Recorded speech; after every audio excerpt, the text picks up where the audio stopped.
जी मैं सदा रहूंगा, साथ चलूंगा मैं जय जय गाऊंगा, साथ चलूंगा मैं जय जय गाऊंगा, रघुनाथ के राज करूंगा, यीशु पास में राज करूंगा, ना देगी मुझे दुनिया कभी भी कोई दुख आए शांति आराम, ना देगी मुझे दुनिया कभी भी कोई दुख आए शांति आराम, मेरे यीशु के साथ चले संगति में, मेरे यीशु के साथ चले संगति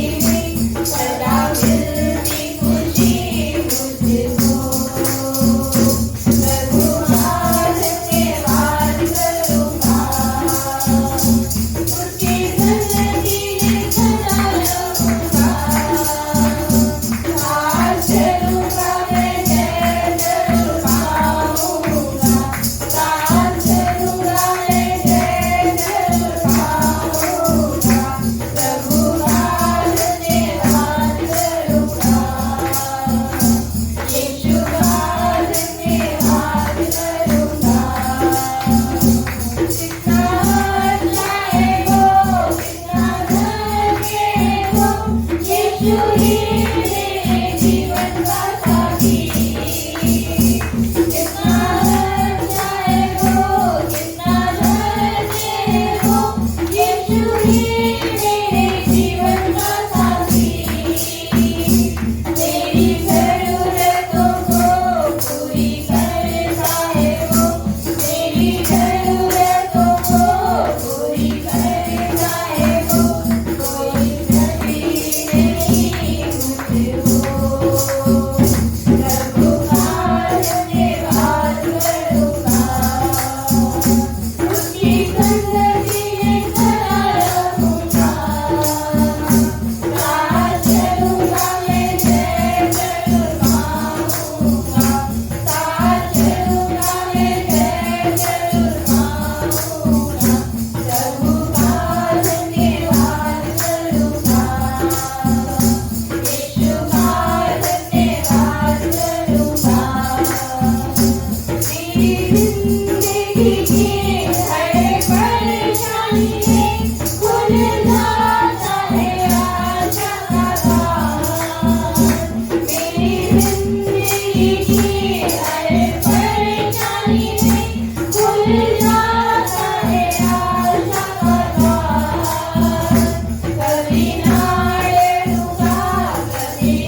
Thank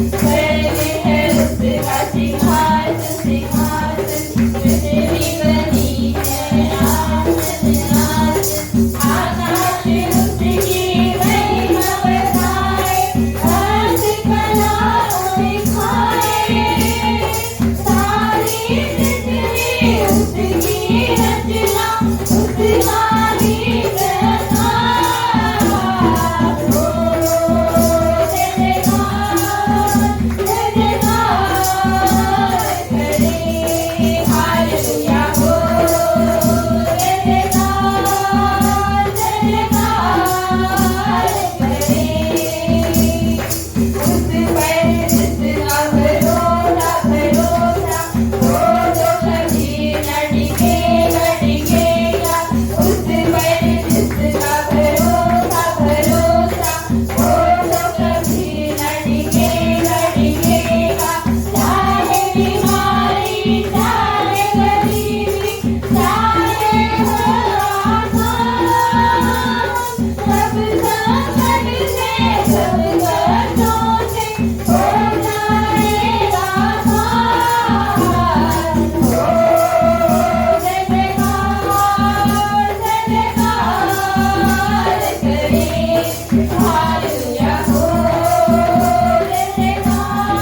Hallelujah.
यीशुआ घर दिल में तू बना,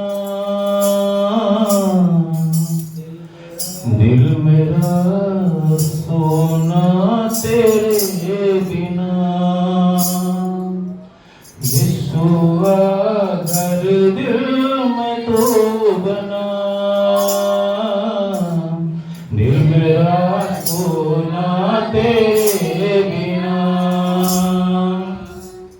दुनिया में सच्ची खुशी नहीं, मुश्किल में मेरी है जिंदगी। दुनिया में सच्ची खुशी नहीं, मुश्किल में मेरी है जिंदगी। यीशुआ घर दिल में तू बना, दिल मेरा सोना तेरे बिना। यीशुआ घर दिल में तू बना, दिल मेरा सोना तेरे बिना। बेचैन दिल की पुकार है, तुझ बिना जीवन लाचार है। बेचैन दिल की पुकार है, तुझ बिना जीवन लाचार है। तुझसे प्रभु मुझको आस है, तुझमें तो प्यार ही प्यार है। तुझसे प्रभु मुझको आस है, तुझमें तो प्यार ही प्यार है। तुझसे जिंदगी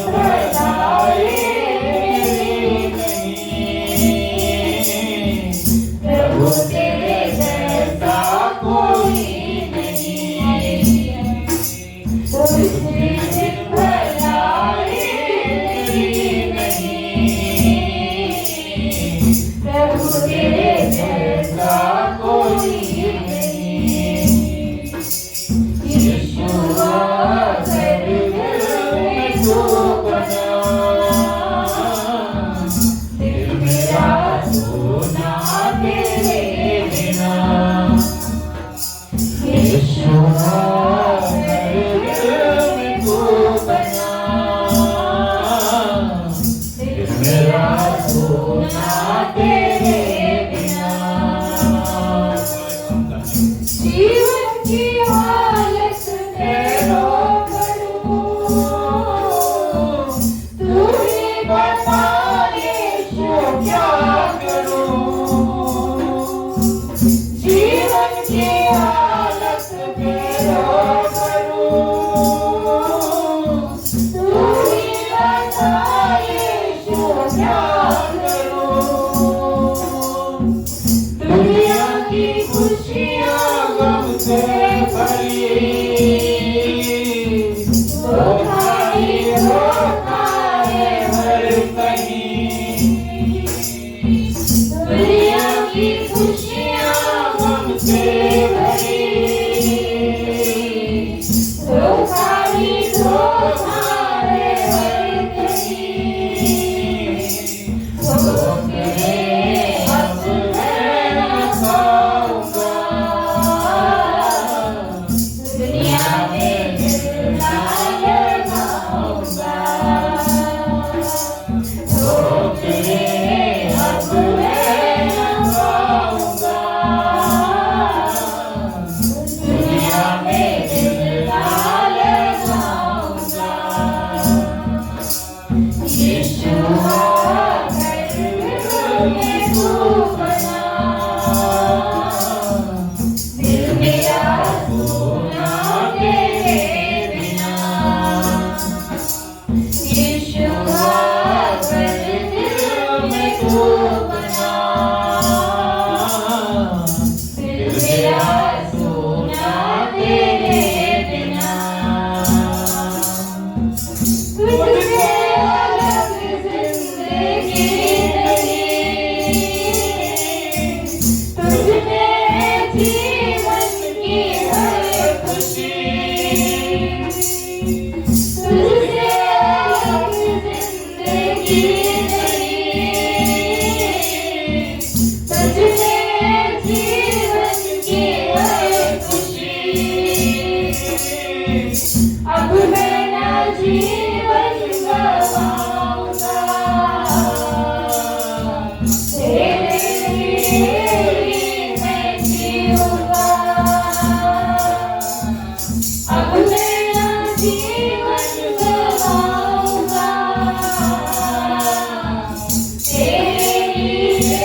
दिल मेरा सोना तेरे बिना,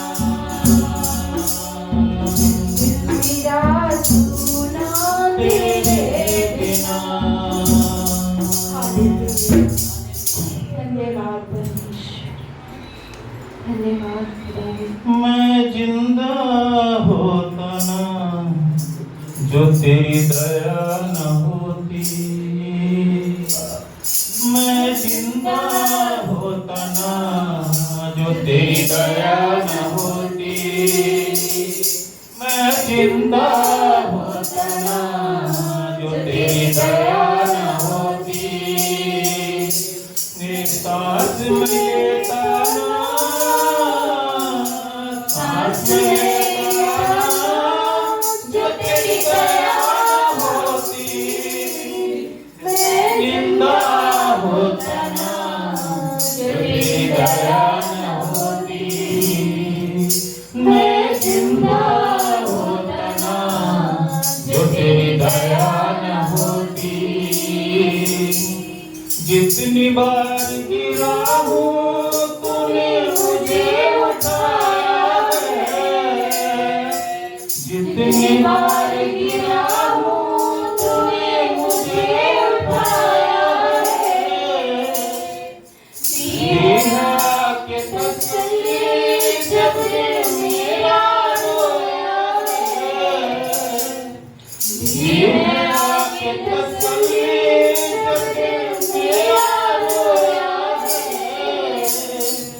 जब दिल मेरा रोया है, जब दिल मेरा रोया है, मेरे दुख तू सहता जो तेरी दया न होती, मेरे दुख तू सहता जो तेरी दया न होती, मैं जिंदा होता ना जो तेरी दया न होती, मैं जिंदा होता ना जो तेरी दया न होती, मैं सांस भी लेता ना, सांस भी लेता ना जो तेरी दया होती, मैं जिंदा होता ना जो तेरी दया न होती, मैं जिंदा होता ना जो तेरी दया न होती, मुँह से तेरे गीत यीशु मैं कभी गाता ना, मुँह से तेरे गीत मैं यीशु कभी गाता ना, तेरी महिमा के लिए साथ कभी बजाता ना,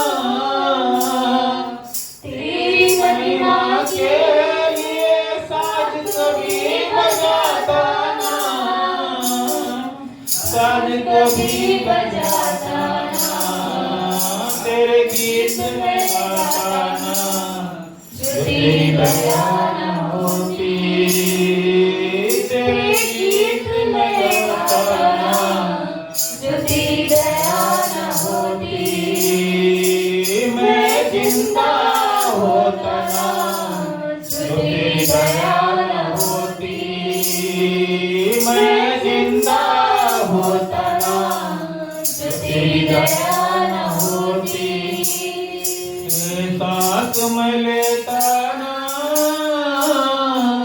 सांस में लेता ना जो तेरी दया न होती, मैं जिंदा होता ना जो तेरी दया न होती,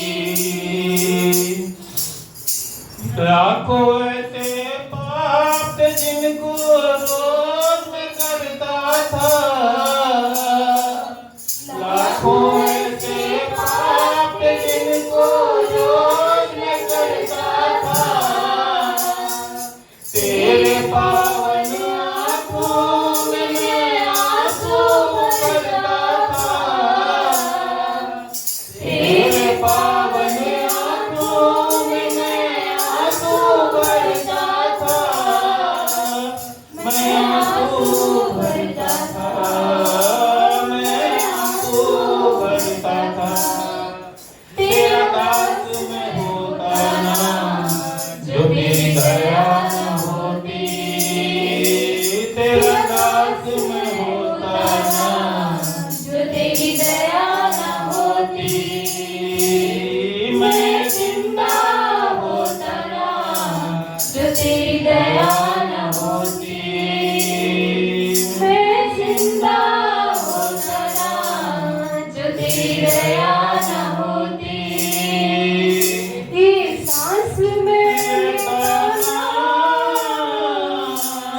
सांस ले जाना जो तेरी दया होती, मैं जिंदा होता ना जो तेरी दया न होती, मैं जिंदा होता ना जो तेरी दया न होती। हालेलुया।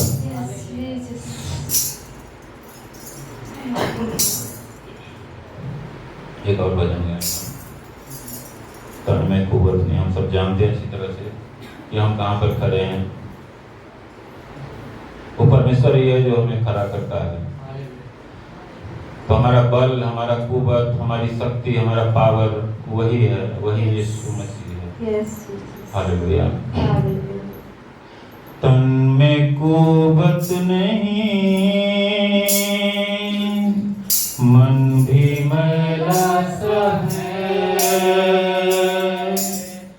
ऐ खुदावन खुदा, आ मुझे थाम ले, ऐ खुदावन खुदा, आ मुझे थाम ले। तन की कुव्वत है तू, मन की शक्ति है तू, ऐसा है दो जहां, आ मुझे थाम ले, ऐसा है दो जहां, आ मुझे थाम ले। तन में कुव्वत नहीं, भारी भारी कदम, उखड़े उखड़े से दम, अपने अपने खुल गए सब भरम, भारी भारी कदम, उखड़े उखड़े से दम, अपने अपने खुल गए सब भरम। कर रहम पाक कर, रूह के मस्ता से भर, है तेरा आसरा, आ मुझे थाम ले, है तेरा आसरा, आ मुझे थाम ले। तन में कुव्वत नहीं, मन भी मैला सा है, ऐ खुदावन खुदा, आ मुझे थाम ले। बल बले क्या हुए, आशियां लुट गए, अश्क थमते नहीं,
धन खुदा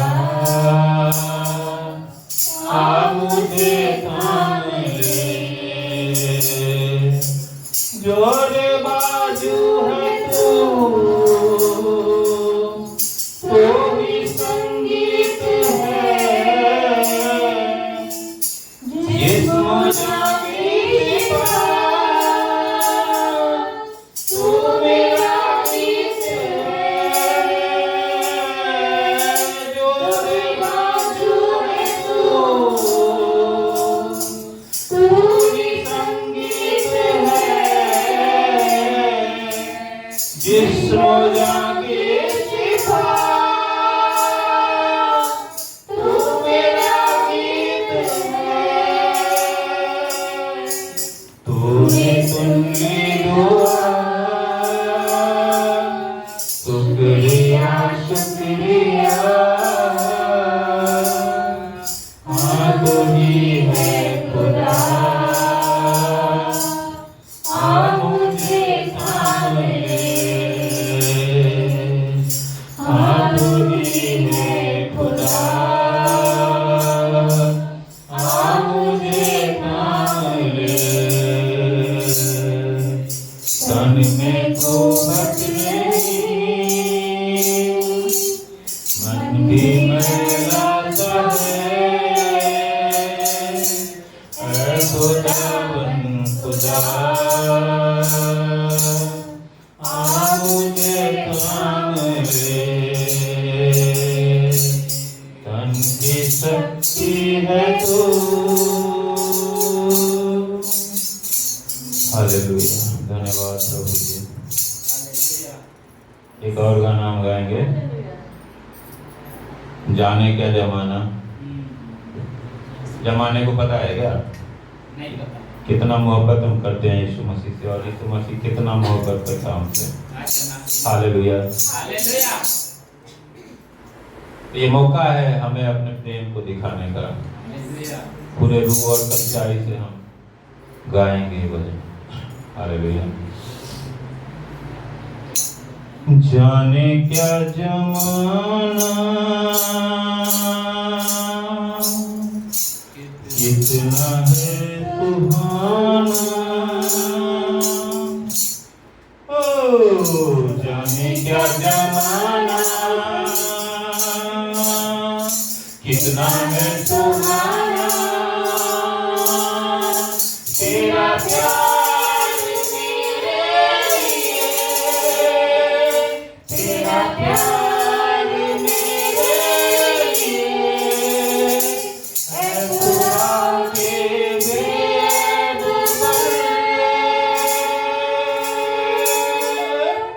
ओ जाने क्या जमाना जमाना जमाना कितना है सुहाना सुहाना सुहाना, ओ जाने क्या जमाना कितना है सुहाना, तेरा प्यार मेरे लिए, तेरा प्यार मेरे लिए, ऐ खुदा के बेदखल,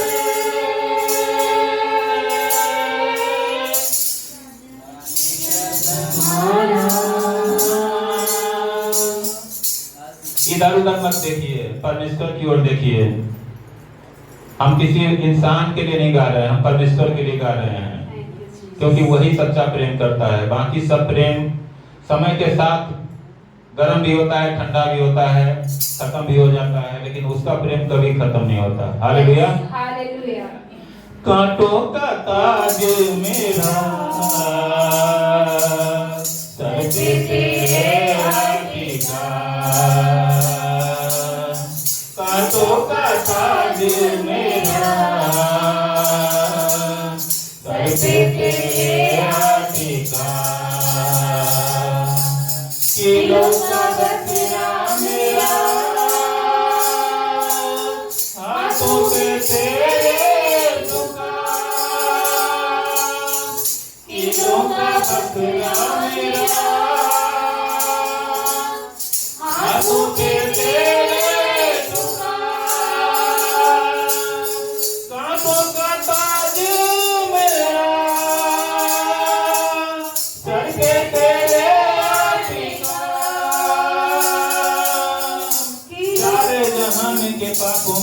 दिया दिया। ओ जाने क्या जमाना कितना है सुहाना, ओ जाने क्या जमाना कितना है सुहाना, सुहाना तेरा प्यार मेरे लिए, तेरा प्यार मेरे लिए। ऐ खुदा के बेब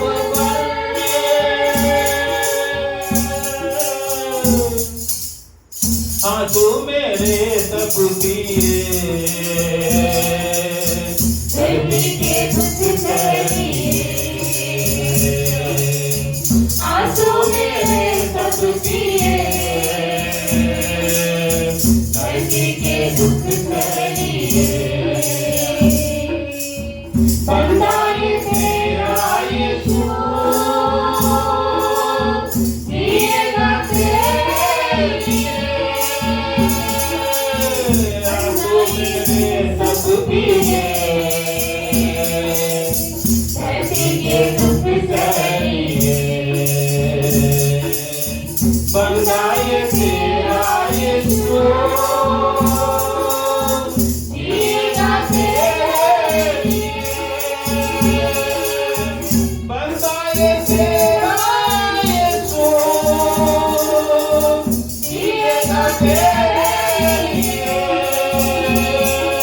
तेरी खुदाई के कामों को सिरा दिया। ओ जाने क्या जमाना कितना है सुहाना, सुहाना, सुहाना। जाने क्या ज़माना, ज़माना, ज़माना। कितना है सुहाना, सुहाना, सुहाना। तेरा प्यार मेरे लिए, तेरा प्यार मेरे लिए। ऐ खुदा के बेब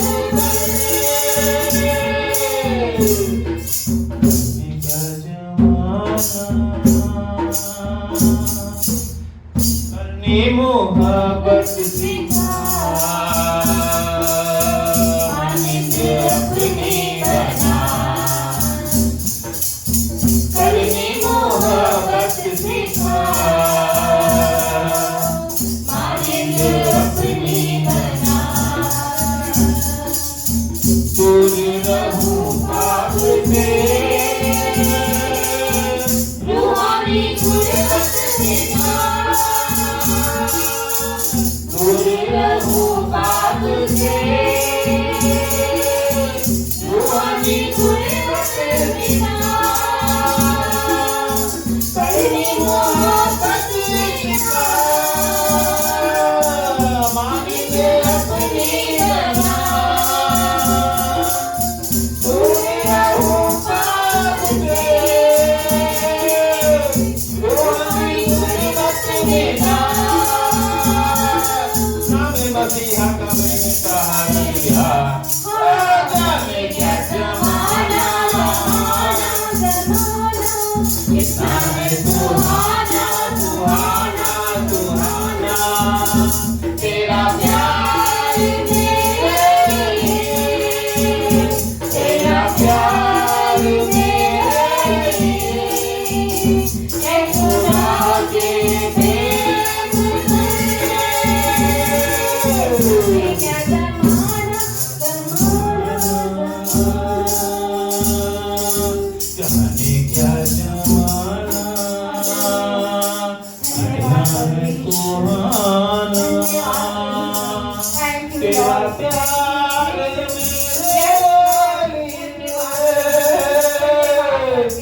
तेरा प्यार।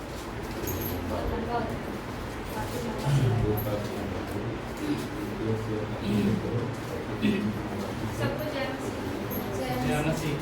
भजन संहिता 119। परमेश्वर की व्यवस्था। क्या ही धन्य है वे जो चाल के खड़े हैं और यहोवा की व्यवस्था पर चलते हैं। क्या है कन्या है जो इस दुनिया को मानते और पूर्ण मन से स्वीकार करते हैं।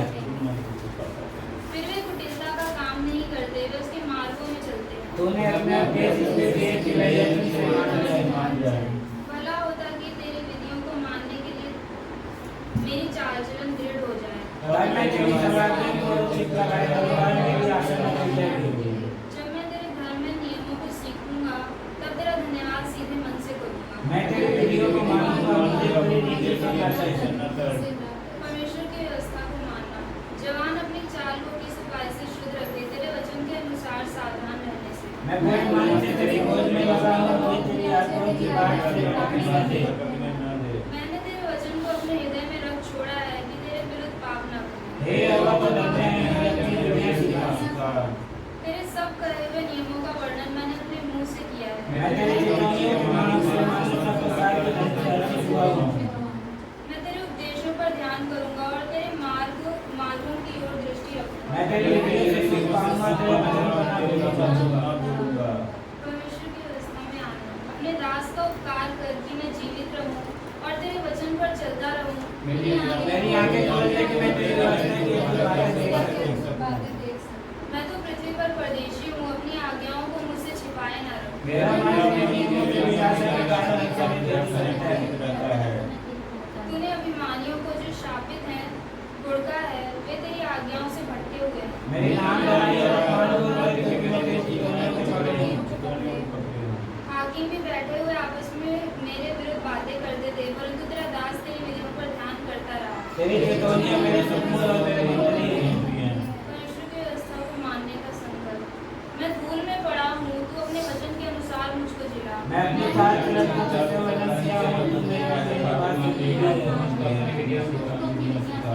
अपने उपदेशों का मार्ग मुझे बता, तब मैं तेरे आश्चर्य कर्मों पर ध्यान करूंगा। मेरे जीवन राशि के मारे के बाद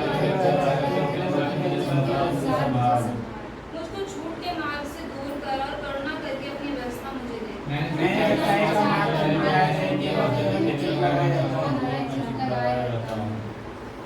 जब तू मेरा हियाव बढ़ाएगा, मैं तेरी चितौनियों में लवलीन हूँ। हे यहोवा मेरी आशा न तोड़। जब तू मेरा हियाव बढ़ाएगा, मैं तेरी आज्ञा के मार्ग में चलूंगा। समझ के ये प्रार्थना। हे यहोवा मुझे अपनी विधियों का मार्ग दिखा दे, तब मैं उसे अंत तक पकड़े रहूंगा। मुझे समझ में पड़ने तेरी व्यवस्था को पकड़ लूंगा। अपनी आज्ञाओं के पथ में मुझको चला, क्योंकि मैं उसी से प्रसन्न हूँ। मेरे मन को लोग की ओर नहीं, मेरी आंखों को व्यर्थ वस्तुओं की ओर से फेर दे, तू अपने मार्ग में मुझे चला। तेरा वचन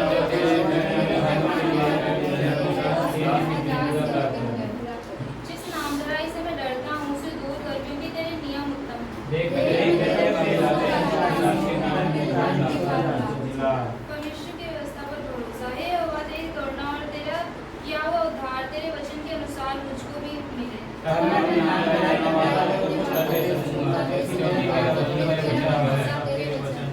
मुझे अपने सत्य वचन कहने से ना रोक, क्योंकि मेरी आशा तेरे नियमों पर है। और मैं चौड़े स्थान में चला फिरा करूंगा, क्योंकि मैंने तेरे उपदेशों की स्तुति रखी है।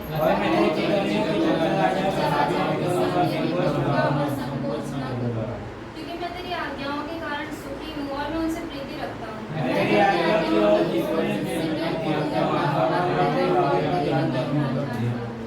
परमेश्वर की व्यवस्था में आशा। जो वचन तूने अपने दास को दिया है उसे स्मरण कर, क्योंकि तूने मुझे आशा दी है।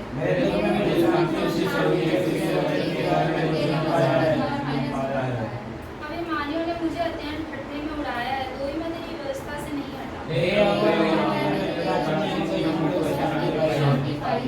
जो दुष्ट तेरी व्यवस्था को छोड़े हुए हैं, उनके कारण मैं संताप से जलता हूँ।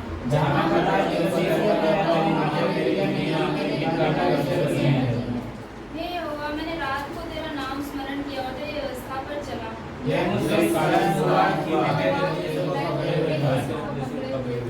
परमेश्वर की व्यवस्था के प्रति भक्ति। यहोवा मेरा भाग है, मैंने तेरे वचनों के अनुसार चलने का निश्चय किया है।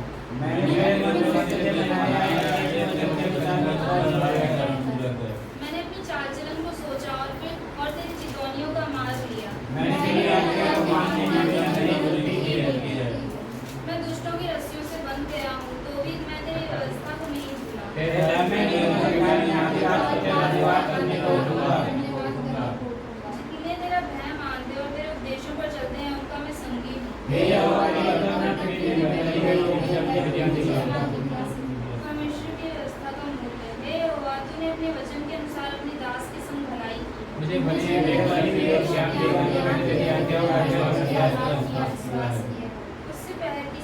उससे पहले कि मैं दुखित हुआ, मैं भटकता था, परंतु अब मैं तेरे वचनों को मानता हूँ।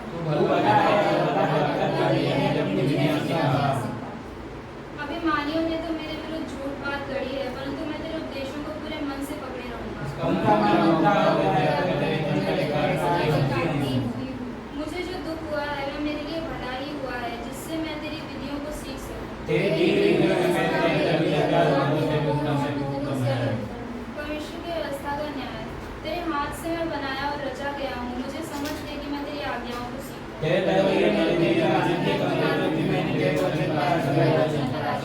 हे यहोवा, मैं जान गया कि तेरे नियम धर्म में है और तूने अपनी सच्चाई के अनुसार मुझे दुख दिया है।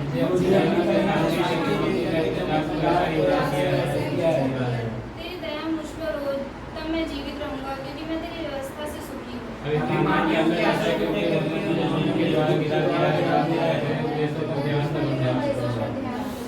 जो तेरा भय मानते हैं वे मेरी ओर फिरे, तब वे तेरी चितौनियों को समझ लें।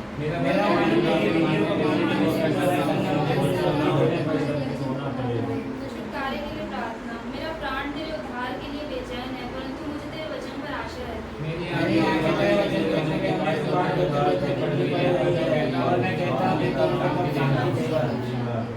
क्योंकि मैं धुएं की कुप्पी के समान हो गया हूँ, तो भी तेरी विधियों को नहीं भूला।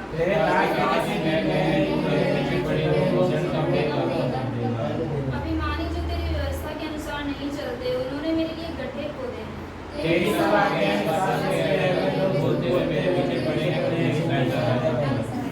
वे मुझको पृथ्वी पर से मिटा डालने ही पर थे, परंतु मैंने तेरे उपदेशों को नहीं छोड़ा।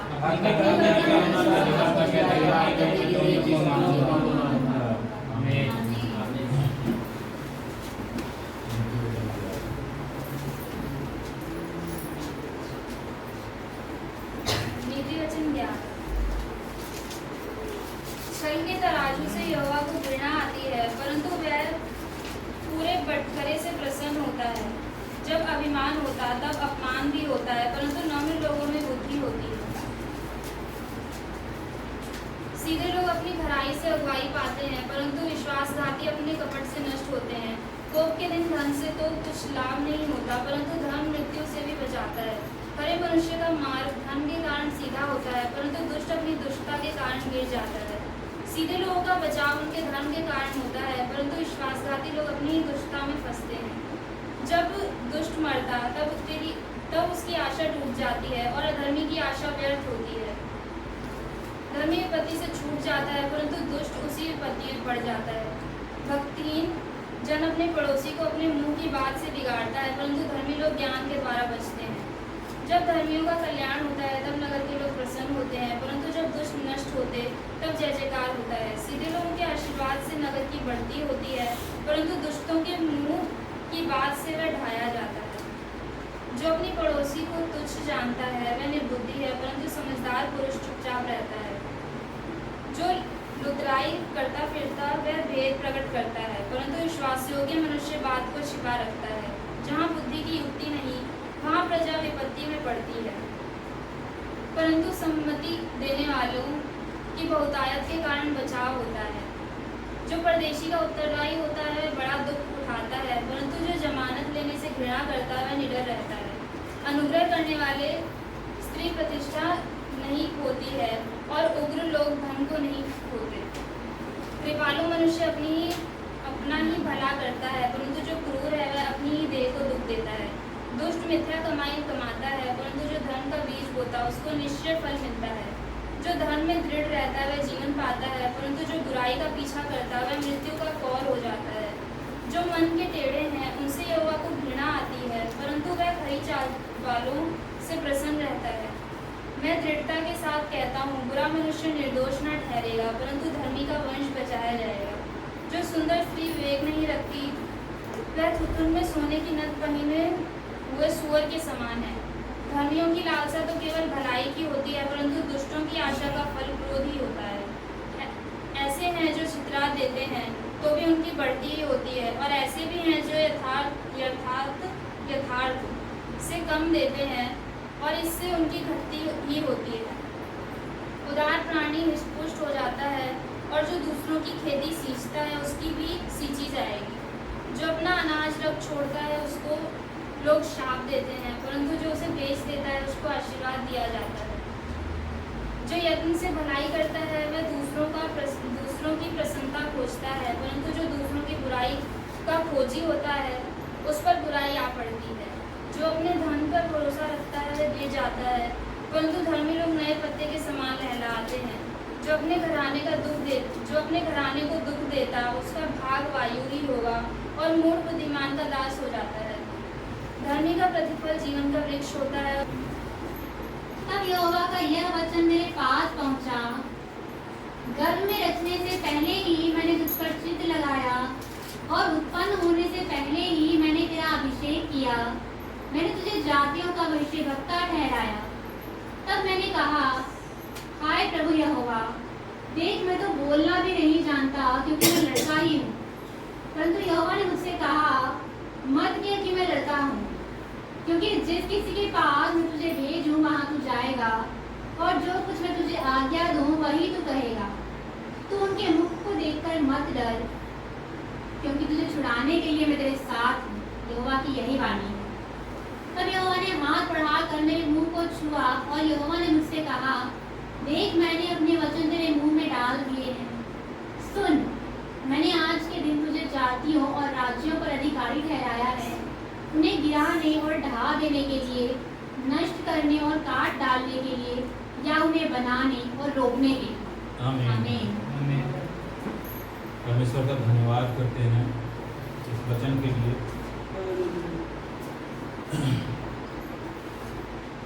ये वचन किसके लिए है? आज का जो ये वचन है, क्या कोई बताएगा किसके लिए है वचन? मैं मानता हूँ कि ये वचन मेरे लिए है। क्या आप ये मानते हैं? Yes. कौन कौन नहीं मानते हैं? मैं मजाक नहीं कर रहा हूँ, आई एम सीरियस।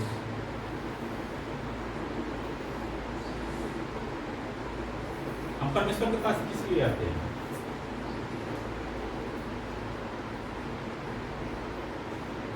ताकि शांति पा सके। और भी कोई कारण हो? सबकी अलग अलग हो सकती है। और कोई यहाँ पर नहीं है जो कुछ बोल सके? सबके पास पूरा है ना, इसीलिए किसी को कुछ चाहिए नहीं। हालेलुया। हालेलुया। मेरे लिए नहीं बोलना है। आप मुझे मत देखो, देखते हो तो अच्छी बात है, बहुत बुरा शकल नहीं है, लेकिन इतना भी अच्छा नहीं है। सेविंग करके आते पास्टर जी। लेकिन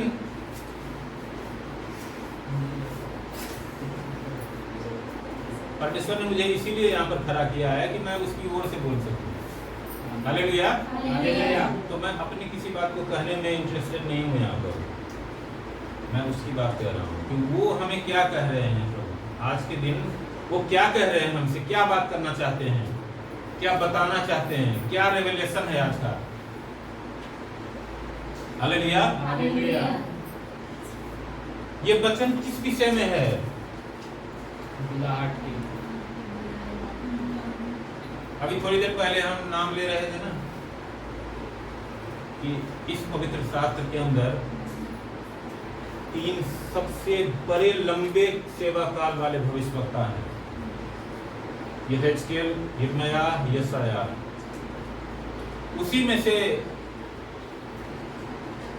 यिर्मयाह से जो परमेश्वर ने बात करी, ये बातें हमारे लिए भी है, इसीलिए हम पढ़ रहे हैं। इसीलिए परमेश्वर ने आज तक इसको बचा के रखा है, इस भविष्यवाणी को। हालेलुया। हालेलुया। कोई भी वचन अभी काम करता है हमारे जीवन में जब उस वचन को हम एक्सेप्ट करते हैं, अंगीकार करते हैं। हालेलुया। हालेलुया। आप ये मत देखो, ये बात मैं क्यों कह रहा हूँ, ये बात जो है ना, कोई बड़ा 8.5 फीट का अगर कोई प्रोफिट अगर बोले ना तो उसकी बातों में दम होगा। हालेलुया। हालेलुया। हम कहाँ असल में मात खाते हैं ना कि जो चीज़ें हमें परमेश्वर देते हैं उसको हम कुछ जानने लग जाते हैं। और हम उसकी तलाश करते हैं जो नहीं, परमेश्वर जो देंगे ना वो थोड़ा सा क्या होगा कि उजला उजला होगा, वो जो है ना सफेद नहीं होगा, वो उजला होगा, या कुछ और हम इमेजिनेट करने लग जाते हैं अपने दिमाग में ना, इमेजिन करने लग जाते हैं, और जो हमारे सामने होता है ना उसको हम क्या करते हैं, कुछ गिनते हैं। हालेलुया। हालेलुया। यही बातें यहाँ पर भी हो रही है। हालेलुया। जब परमेश्वर ने यिर्मयाह को सेवा के लिए बुलाया, ऐसे ही किसी को बुलाते हैं, बुलाहट किसी की छोटी या बड़ी नहीं होती है। अभी हम थोड़ी देर पहले क्या कर रहे थे, अंद्रियास का कितने बार जिक्र है नए नियम में, आप कर लेना, फिर से मैं कर रहा हूँ, या सर्च कर लेना, गूगल में सर्च कर लेना कि अंद्रियास का जिक्र कितने बार है। उसने कोई पत्री नहीं लिखी है, उसकी कोई पत्री इसमें नहीं है, ना ही कोई गॉस्पेल की किताब उसमें लिखी है, लेकिन क्या आप उसकी सेवा को छोटा गिनते हैं? क्या उसकी सेवा छोटी है? अगर वो पतरस को नहीं लेके आता, पतरस और यूहन्ना को अगर प्रभु के पास नहीं लेके आता, तो आज हम सब नहीं जानते। परमेश्वर ने इतनी बड़ी सेवा के लिए उसको चुना था।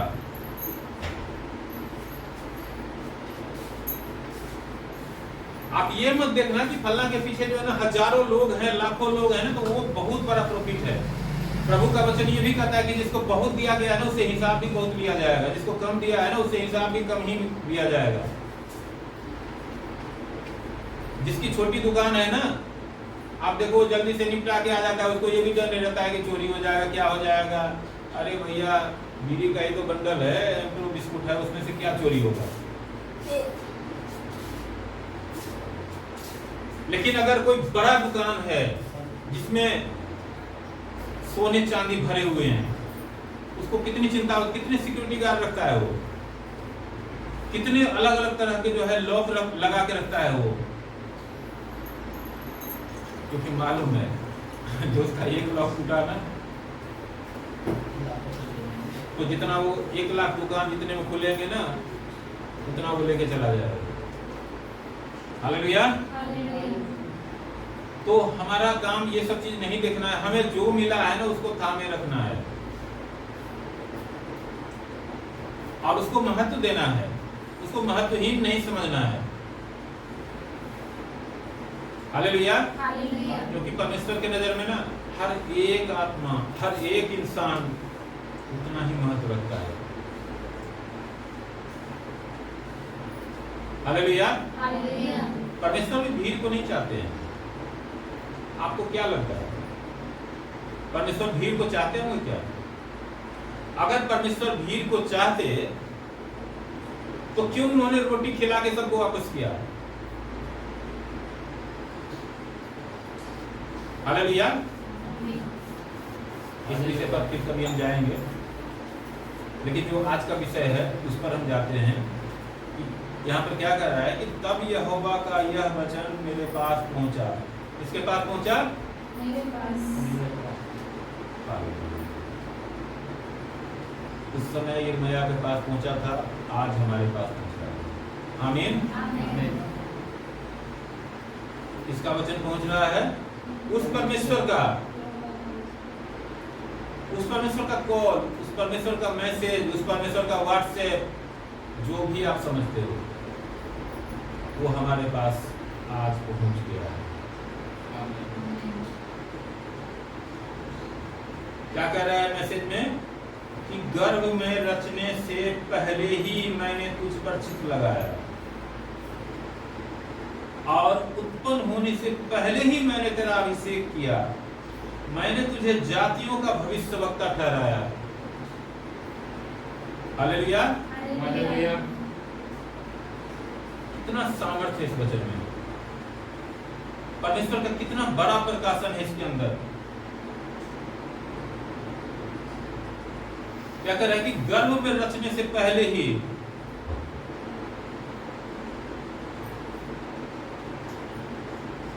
मैं भी कई बार कहता हूँ कि माँ के पेट से कोई कुछ लेके नहीं आता है ना। आमतौर पर एक कहावत हम बहुत से लोगों के मुझसे सुनते हैं कि अरे माँ के पेट से कोई कुछ लेके आता है, लेकिन यहाँ पर क्या कर रहा है प्रभु का वचन गर्भ में रचने से पहले ही मैंने तुझ पर चित्त लगाया। संसार में आने के बाद नहीं, गर्भ में रचने से पहले। आपको क्या लगता है कि परमेश्वर का आज्ञाकारी बनना इतना आसान काम है क्या? जिस भविष्यवक्ता का किताब हम पढ़ रहे हैं ना, इसको नाम ही दिया गया है रोने वाला भविष्यवक्ता। हालेलुया। हालेलुया। उसके जीवन में ज्यादा रोते ही रहता था, उसके सामने ऐसी परिस्थितियां ही थी। हालेलुया। जितने भविष्यवक्ताओं की किताब हम पढ़ते हैं ना, मुझे लग रहा है कि एक दानियल भविष्यवक्ता है जिसको परमेश्वर ने थोड़ा अच्छा रखा, चाहे वो बंधुआई नहीं रखा लेकिन अच्छा रखा। अदरवाइज अब जितने भी भविष्यवक्ता की किताब देखते हैं, सबके सब जीवन में दुख, मुसीबत, परेशानी उठा उठा के परमेश्वर का आज्ञाकारी बना रहा। इसीलिए आज हम उनके प्रकाशनों को पढ़ते हैं। हालेलुया। हालेलुया। क्या कह रहा है कि गर्भ में रचने से पहले, जब हमारा अस्तित्व भी नहीं था इस संसार में, इससे पहले ही परमेश्वर ने हम पर क्या किया था? अपनी दृष्टि डाल दी थी, अपना चित्त जो है ना हमारे ऊपर स्थिर कर दिया था। हालेलुया। हालेलुया। और उत्पन्न होने से पहले ही मैंने तेरा अभिषेक किया। हालेलुया। परमेश्वर का धन्यवाद हो। बहुत बार हमने सुना है,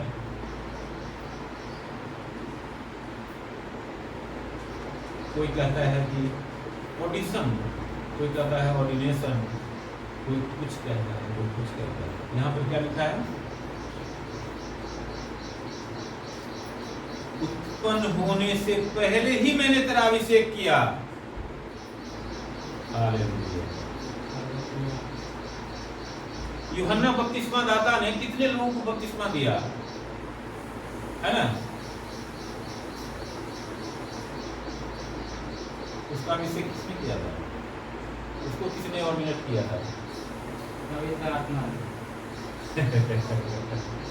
हालेलुया। उसका तो सील काट दिया गया, ये भी हम जानते हैं। और वो खाता क्या था? रोटी चावल नहीं खाता था,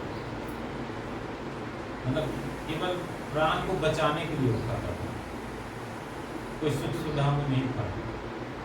इसीलिए वो बचा करता था कि अगर जिसके पास दो कुत्ते हैं तो वो एक उसको दे, जिसके पास एक भी नहीं है। जिसके पास भोजन वस्तु है वो उसको दे, जो भूखा है, जिसके पास इंतजाम ही नहीं है, जुगाड़ ही नहीं है कोई, उसको दे। हालेलुया। हालेलुया। क्योंकि वो खुद अप्लाई करते हैं अपने जीवन में। हालेलुया। हालेलुया। तो यहाँ पर क्या कर रहा है? यहाँ परमेश्वर का वचन प्रकट कर रहा है कि जिसको भी परमेश्वर ने चुना है उसको इस सांसारिक ऑर्डिनेशन की जरूरत नहीं है। उसको परमेश्वर ने उत्पन्न होने से पहले ही अभिषेक कर दिया। मैं आपको एक उदाहरण बताता हूं।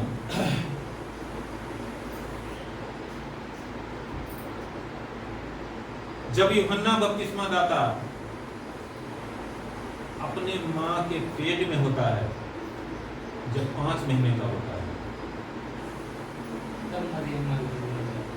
तब मरियम मगदलीनी जाती है और यीशु मसीह उसके पेट में होते है ना।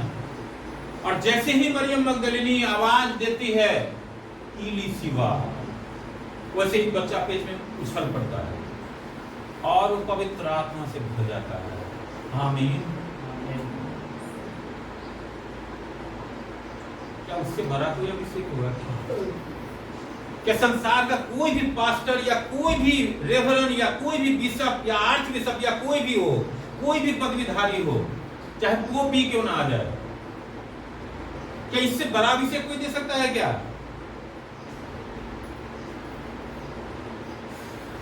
इसीलिए वो इतनी बड़ी सेवा कर पाया कि उसके पास जो है ना बड़े बड़े अधिकारी आते थे और पूछते थे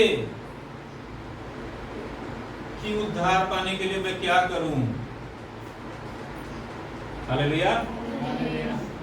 क्योंकि इसका अभिषेक परमेश्वर ने अपने पवित्र आत्मा के द्वारा किया था। हालेलुया।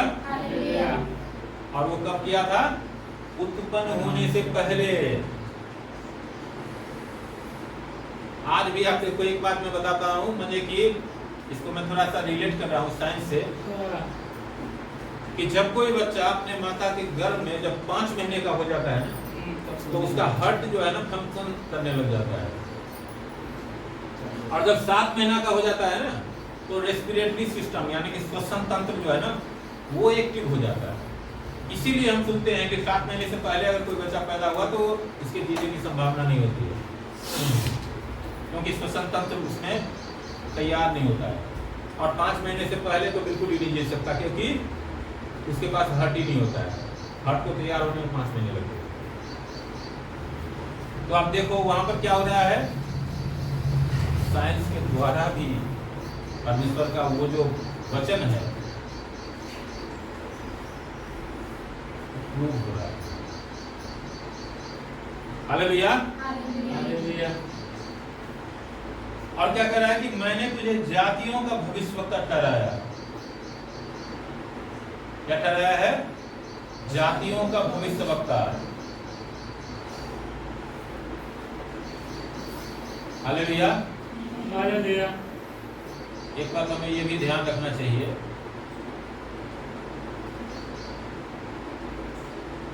आज भविष्यवक्ताओं की भरमार है। हम देख रहे हैं, पहले भी थे, वचन में लिखा हुआ है तो पहले भी थे, आज भी है। लेकिन इसके विषय में परमेश्वर ने वचन में लिखा है कि जब परमेश्वर ने भविष्यवक्ता ठहराना शुरू किया, उसी टाइम लोगों ने पूछा, परमेश्वर से पूछा, निर्गमन में आप पढ़ लेना, तो क्या कहते हैं,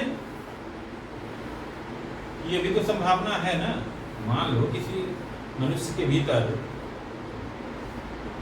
वो किस तरह से बात कर रहा है, किस आत्मा से बात कर रहा है, ये तो बाहर के लोग नहीं समझ सकते ना।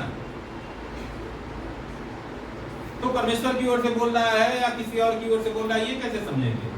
तो परमेश्वर ने बोला कि अगर भविष्यवक्ता कोई भविष्यवाणी करता है और अगर वो पूरा होता है तो समझ लो कि वो मैंने बोला उसको, उसमें से।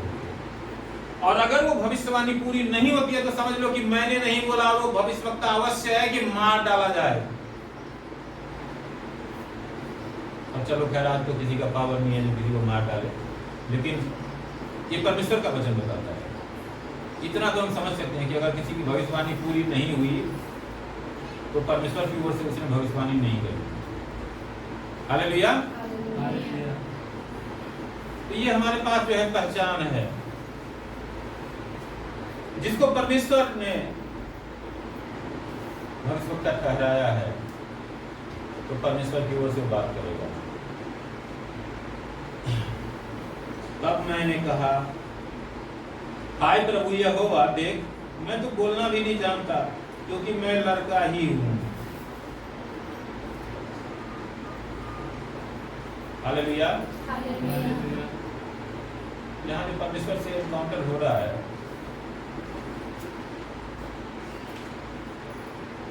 वो समझ नहीं पा रहा है। ये परमेश्वर बड़ी बड़ी बातें कर रहे हैं, मैं तो बिल्कुल मामूली सा इंसान हूँ, तुच्छा सा इंसान हूँ, क्या ये हमसे हो पाएगा क्या कभी? क्या हम से कोई भी ऐसा कुछ कर सकते हैं क्या? भविष्यवाणी कर सकते हैं क्या? है हम सब कैपेबल हैं? नहीं। हालेलुया। ये क्या दिखाता है? ये जो वचन है ये असमर्थता को तो दिखाता ही है, लेकिन हम्बलनेस को भी दिखाता है। परमेश्वर किससे प्रेम करते हैं? जो हम्बल है। हम बार बार जिक्र करते हैं कि आप मूसा के बारे में कर लेना कि परमेश्वर ने वैसे ही उसको लाखों लोगों का जो है ना सेवकाई के लिए नहीं चुना था। धरती पर उससे ज्यादा विनम्र कोई नहीं था। हालेलुया। हालेलुया। परमेश्वर स्वयं कह रहे हैं कि मैं मुझसे सीखो कि मैं कितना दीन और विनम्र हूं। तो क्या हम परमेश्वर से बड़े हैं क्या? या कोई हो सकता है क्या परमेश्वर से बड़ा? हमें भी उसी तरह से नम्र और दीन करना है। यहाँ पर इस वचन में वही दिखता है। हालेलुया। और क्या क्या कर रहे हैं कि क्योंकि मैं लड़का ही हूं। लेकिन परमेश्वर क्या कह रहे हैं? परंतु यहोवा ने मुझसे कहा, मत कह कि मैं लड़का हूं, क्योंकि जिस किसी के पास मैं तुझे भेजूं वहां तू जाएगा, और जो कुछ मैं तुझे आज्ञा दूं वही तू कहेगा। हालेलुया। हालेलुया। क्या कह रहा है? जिस किसी के पास मैं भेजूंगा। आज क्या है? एक ही चीज प्रचार किया जाता है। परमेश्वर ने आपको ऑर्डिनेट किया न किया, आपको आज्ञा दी न दी, ये बाइबल उठाओ और चौक चौराहे पर चले जाओ प्रचार करने। कोई सुने न सुने, या आप सुनाने के लिए नियुक्त भी किए गए हो कि नहीं किए गए हो, वो भी आपको देखना आपका काम नहीं है। बस आप जाओ, खड़े हो जाओ। एक ही वचन सिखाया जाता है।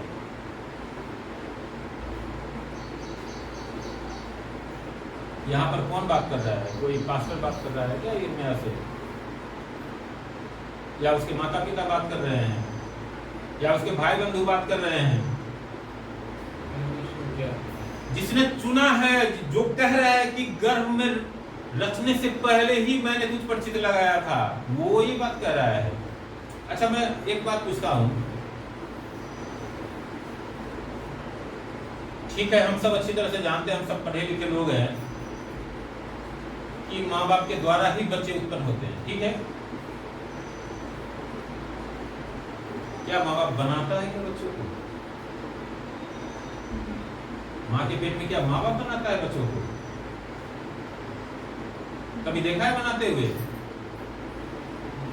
एक किसान खेत में जाके बीज बोआता है, उसके बाद फल तैयार होने तक, फसल तैयार होने तक क्या करता है? रोज जा जाके उसको क्या खींच के बड़ा करता है क्या पेड़ों को, या अंकुर को निकालता है सुई चुभा चुभा के? कभी देखा है? ऐसा सुना है? कौन है वो?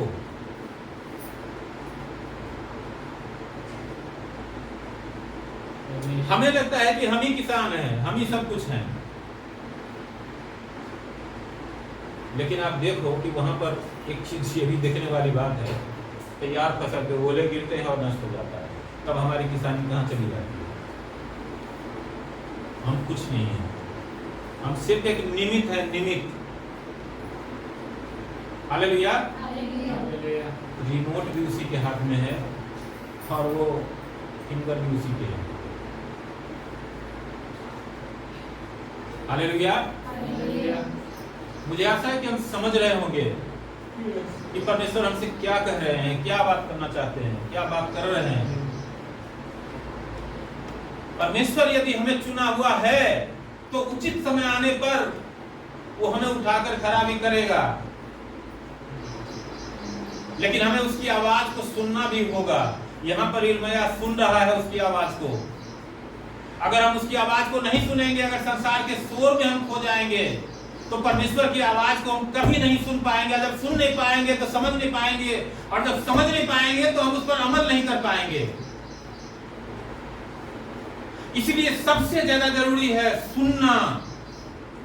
इसीलिए वो वचन कहा गया है कि विश्वास सुनने से होता है और सुनना परमेश्वर के वचन से होता है। हालेलुया। दुनिया से नहीं होता है, व्हाट्सएप से नहीं सुनाई देता है वचन। व्हाट्सएप से परमेश्वर नहीं बात करेंगे, या सिग्नल से नहीं बात करेंगे वो, या टेलीग्राम से नहीं बात करेंगे। वो जब बात करेंगे अपने वचन से बात करेंगे। उनको पता है कि मेरा बच्चा कहाँ है। हम चाहे कहीं भी छिप जाएंगे ना, तब भी वो देख रहा है हमें। वो वहां भी हमसे बात कर सकता है। योना नबी से कहाँ बात किया था?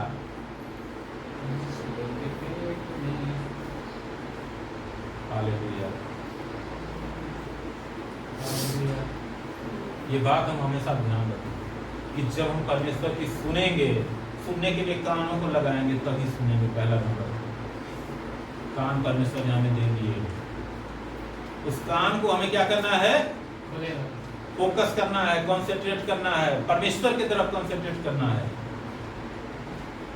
तब परमेश्वर की आवाज को हम सुनेंगे। और जब सुनेंगे, क्या लिखा है प्रभु का वचन कि जो सुनेगा वो जिएगा।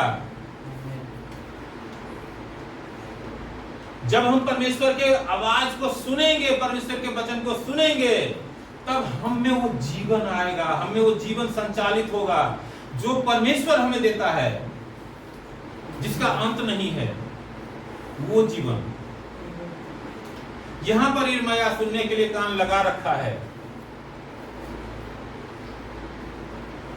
Hallelujah, hallelujah. इसलिए परमेश्वर उसकी हर एक कमजोरी को जानते हैं, हमारी भी कमजोरी को जानते हैं, और परमेश्वर ये आश्वासन देते हैं कि मत कह कि मैं लड़का हूं, तुम ये मत कहो कि मैं कमजोर हूं, तेरा बल मैं हूं। आमीन। और क्या कह रहा है कि जिस किसी के पास मैं तुझे भेजूं वहां तू जाएगा, जहां मैं भेजूंगा वहां जाएगा, और जो कुछ मैं तुझे आज्ञा दूं वही तू कहेगा। Hallelujah, hallelujah. जब परमेश्वर की ओर से हम कहेंगे ना तो लोग सुनेंगे भी। Hallelujah, hallelujah. क्योंकि क्या लिखा है कि मेरे भेड़ें मेरा शब्द सुनती और पहचानती है। वो परायों की शब्द नहीं सुनती है ना पहचानती है। हालेलुया, ये भेद है।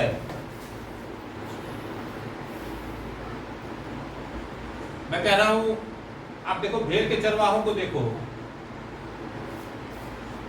उनका जो चरवाहा है, हम आप देख सकते हैं कि वो क्या बोल रहा है, कैसे वो हरकतें कर रहा है, और थोड़ी देर में हम भी वो करने लग जाएंगे। तो इसका मतलब ये नहीं कि हमारे पीछे वो भेड़ें चलने लग जाएंगी। वो उसको अच्छी तरह से पहचानती है, क्योंकि जब वो छोटे छोटे बच्चे होते हैं ना, दाऊद के विषय में भी लिखा हुआ है ना, यहाँ भी हम देखते हैं ना कि भेड़ों का जो छोटा छोटा बच्चा होता है, जो चलने में असमर्थ होता है, उसको वो गोद में उठा के चलता है। परमेश्वर को मालूम है कि हमें कोई सामर्थ्य नहीं है, हमारे पैरों में बल नहीं है, तो वो हमें गोद में उठा के चलता है। क्या लिखा नहीं है क्या कि रोग में वो तुम्हारे बिछोने को क्या करेगा? उलट कर ठीक करेगा। लिखा नहीं है क्या भजन संहिता में? यस। हमारे आश्रम। Hallelujah, hallelujah, hallelujah. इसीलिए कह रहा है कि जहां मैं तुझे भेजूंगा वहां तू जाएगा, और जो मैं तुझे आज्ञा दूंगा कहने के लिए वो तू कहेगा। क्या पौलुस को ऐसा किया नहीं क्या प्रभु ने? बड़े बड़े राजाओं के पास जाकर उसने गवाहियां दी। Hallelujah, hallelujah. और तू उनके मुख को देखकर मत डर, क्योंकि तुझे छुड़ाने के लिए मैं तेरे साथ हूं, यहोवा की यही वाणी है। सब पौलुस से क्या बोला था कि जो गवाही तूने यहाँ दी है ना, वो गवाही तुझे सबसे बड़ा जो हाकिम है ना, उसके पास भी जाकर के देना पड़ेगा। बस तू डर मत, जो कुछ भी तुझे कहना होगा मैं तुझे बता दूंगा। यहाँ पर भी कह रहा है कि तू उनके मुख को देखकर मत डरना। Hallelujah, hallelujah. पहले क्या आइडियल समझ था क्या? जब प्रभु यीशु मसीह थे धरती पर, उस समय आइडियल था क्या? या उससे पहले आइडियल था क्या? समय क्या आदर्श माहौल था क्या उस समय? क्यों हम यिर्मयाह को कहते हैं रोने वाला भविष्यवक्ता? क्यों उसको रोना पड़ रहा था? बहुत से भविष्यवक्ताओं की तो किताब लिखी नहीं गई है। एक एक तरफ आप राजाओं की किताब पर हो,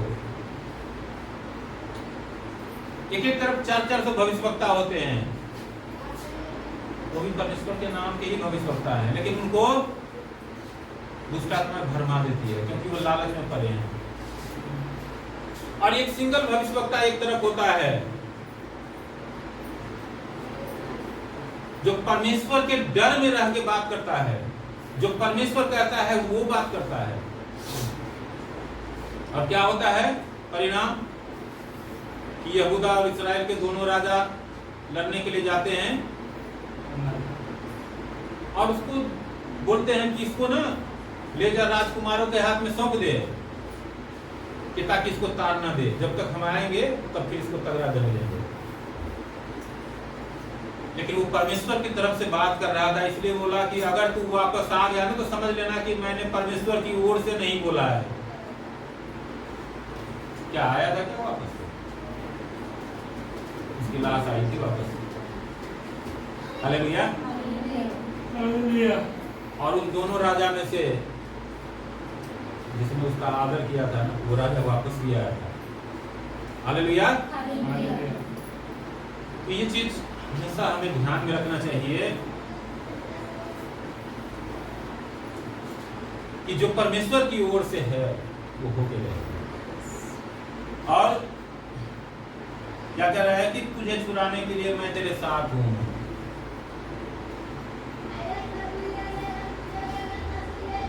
कौन साथ है? परमेश्वर स्वयं साथ है। इसीलिए कह रहा है कि तू उसके मुख को देखकर मन कर। तब यहोवा ने हाथ बढ़ाकर मेरे मुंह को छुआ और यहोवा ने मुझसे कहा, देख मैंने अपने वचन तेरे मुंह में डाल दिए हैं।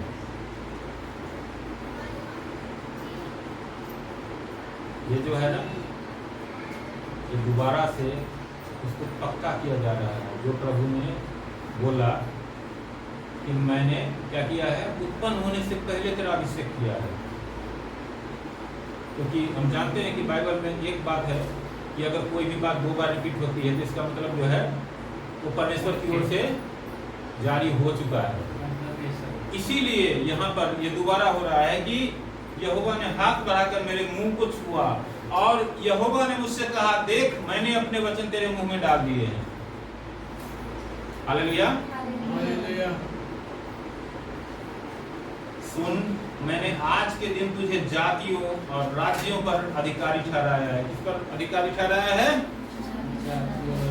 जातियों और राज्यों पर अधिकारी ठहराया है। उन्हें गिराने और ढा देने के लिए, नष्ट करने और काट डालने के लिए, या उन्हें बनाने और सौंपने के लिए, रोकने के लिए। क्या सामर्थ्य दिया है परमेश्वर ने? इस वचन को सुनने के बाद हमें क्या लग रहा है? ये जो आखिरी वचन है, इसको सुनने के बाद क्या लग रहा है कि परमेश्वर ने हमें क्या सामर्थ्य दी है? दोनों ही चीजें हैं। जैसे यहाँ पर हमने एक वचन लगा रखा है ना, व्यवस्था 30:19, जिसका हम जिक्र कई बार करते हैं। तो बहुत बार हमें लगता है कि पता नहीं क्या है, कैसे है, अगर ये ऐसे है तो परमेश्वर क्यों नहीं इसको बदल देते हैं? अगर हमारे जीवन में ये चीजें हैं तो क्यों नहीं परमेश्वर उसको हटा देते हैं?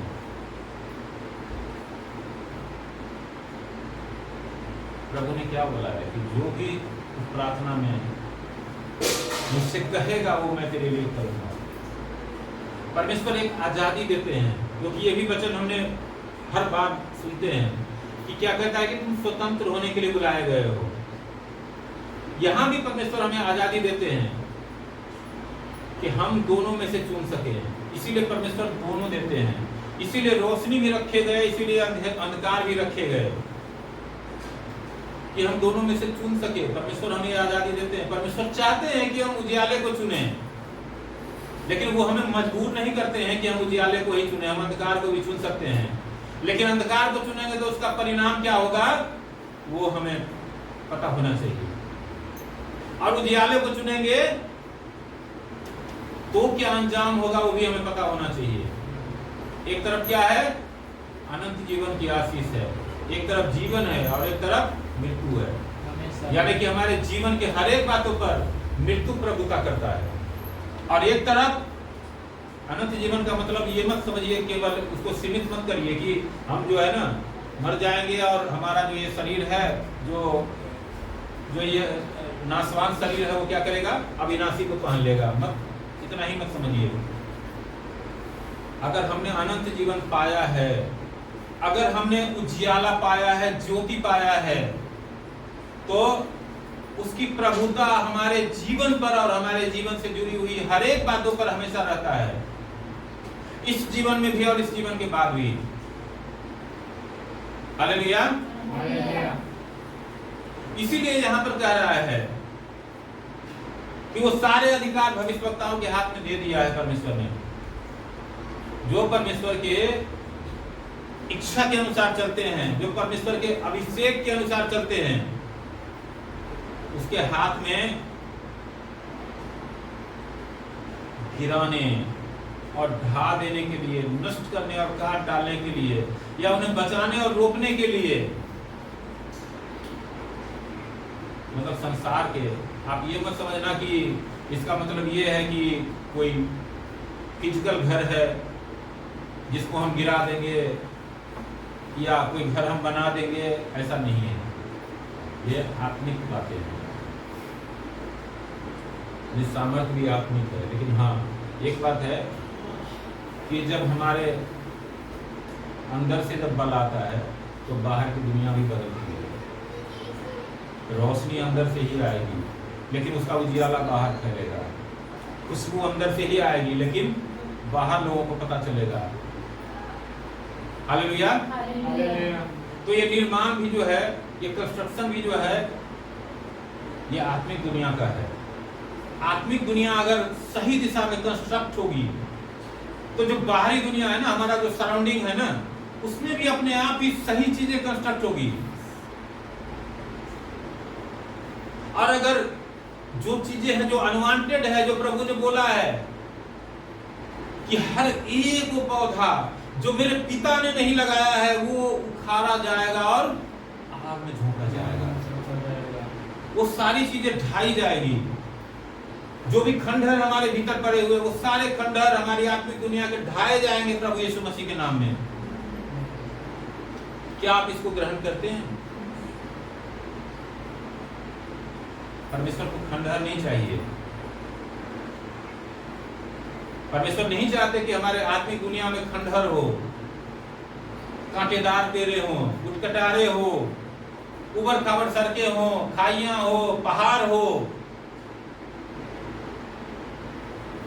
जब वो अपने आगे यूहन्ना बपतिस्मा दाता को इसलिए प्रभु ने धरती पर लाया था, हम सब अच्छी तरह से जानते हैं कि सड़कें सीधी करो, है ना।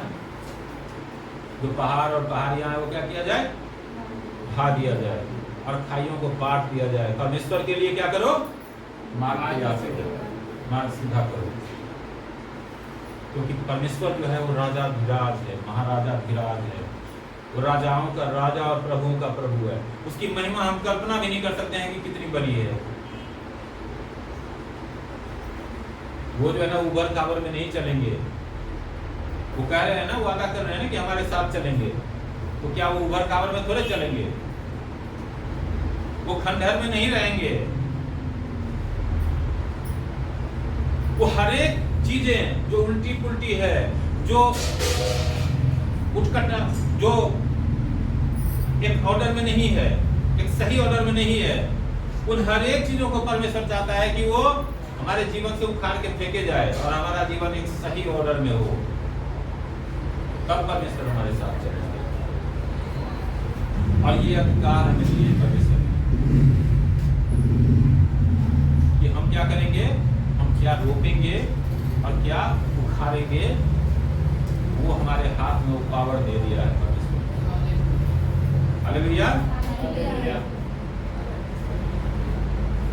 मैं परमेश्वर का धन्यवाद करता हूँ आज के इस सुंदर सामर्थ्य वचन के लिए। ये वचन हम सबके जीवन में बहुतायत से काम करे और हमारे हृदय की मांसपेशी पट्टियों पर ये छप जाए और ये प्रभावी हो, ये कार्यकारी हो और हमेशा हमेशा तक हम सबके साथ रहे, हम सबके जीवन में काम करे।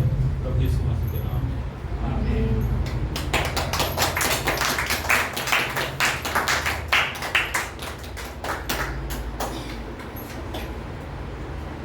आइए हम प्रार्थना करें।